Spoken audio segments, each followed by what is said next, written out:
brought to you by Palvi Agrico. आता शेतीसाठी जे काही लागणार ते घरपोच मिळणार, तेही मोबाईलच्या एका क्लिकवर.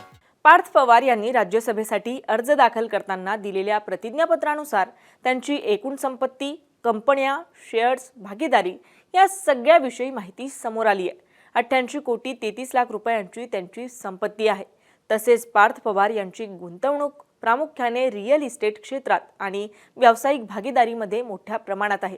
काही महिन्यांपूर्वी ज्या अमेडिया कंपनीमार्फत झालेल्या जमीन व्यवहार प्रकरणात पार्थ पवार चर्चेत आले होते, त्या अमेडिया कंपनीत त्यांनी केलेल्या गुंतवणुकीची किंमत त्यांच्याच प्रतिज्ञापत्रातून आता समोर आली आहे.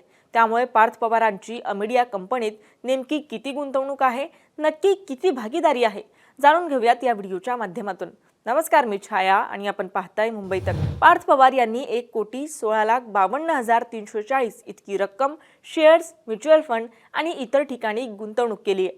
त्यापैकी अमेडिया एंटरप्राइजेस या कंपनीत 2,57,039 रुपये, तर अमेडिया होल्डिंग्स या कंपनीत 45,72,023 रुपये इतकी गुंतवणूक केल्याचं उघड झालंय.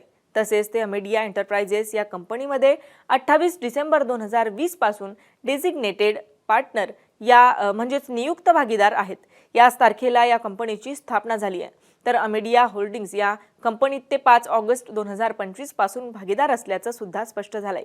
याच कंपनीने केलेल्या पुण्याच्या जमिनीच्या व्यवहारामुळे ते वादाच्या भोवऱ्यात सापडले होते. या कंपनीत पार्थ पवारांची 99% तर त्यांचे चुलत भाऊ दिग्विजय अमरसिंह पाटील यांची 1% भागीदारी आहे. अमेडिया कंपनीमार्फत पुण्यातील मुंडवा परिसरातील महारवतनाची 40 एकर जमीन बाजारभावापेक्षा कमी भावात विकत घेण्यात आली होती. या 40 एकर जमिनीची मूळ किंमत तेव्हा 1800 कोटी होती. मात्र अमेडिया कंपनीने ही जमीन फक्त 300 कोटी रुपयांना विकत घेतली. या व्यवहारामुळे जमीन इतक्या कमी किमतीत विकत कशी घेतली गेली असा प्रश्न उपस्थित झाला. तसेच सरकारी जमीन खासगी कंपनीला विकणं, बाजारभावापेक्षा खूप कमी किमतीत व्यवहार होणं, मुद्रांक शुल्कात अनियमितता असणं या सगळ्या मुद्द्यांमुळे हा व्यवहार फसवणूक करून झाल्याची टीका झाली.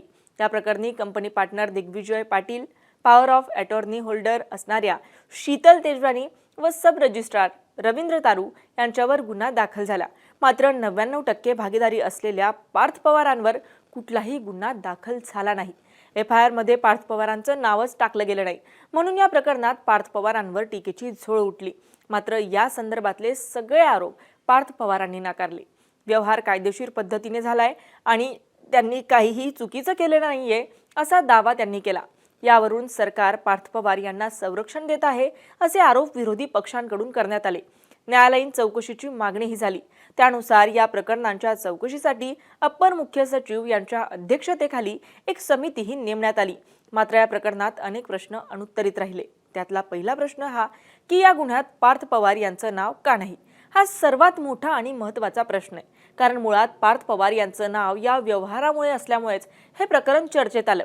शिवाय हा करार रद्द करताना जो खुलासा उपमुख्यमंत्री अजित पवार यांनी त्यावेळी केला, त्यात ते म्हणालेले की पार्थ पवार यांनी तो करार रद्द करण्याचा निर्णय घेतलाय.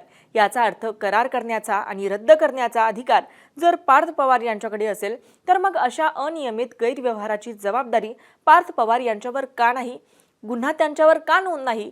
खरं तर त्यांचं नाव असल्यामुळेच उपमुख्यमंत्री अजित पवार यांना खुलासा करत आपली बाजू मांडावी लागली होती. तसेच मुद्रांक शुल्क का माफ करण्यात आलं, व्यवहार इतका गतीने कसा झाला, हाही प्रश्न होता.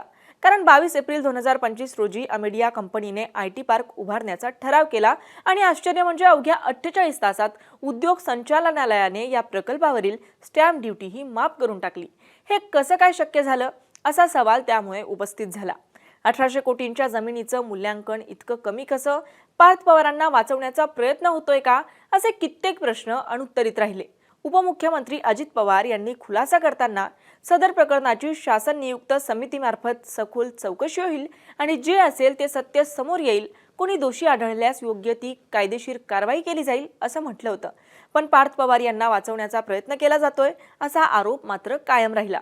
आता राज्यसभा निवडणुकीसाठी दिलेल्या या प्रतिज्ञापत्रानुसार पार्थ पवारांची अमेडिया कंपनीतील गुंतवणूक स्पष्ट झाली आहे. त्यामुळे हे प्रकरण पुन्हा एकदा चर्चेत येण्याची शक्यता आहे.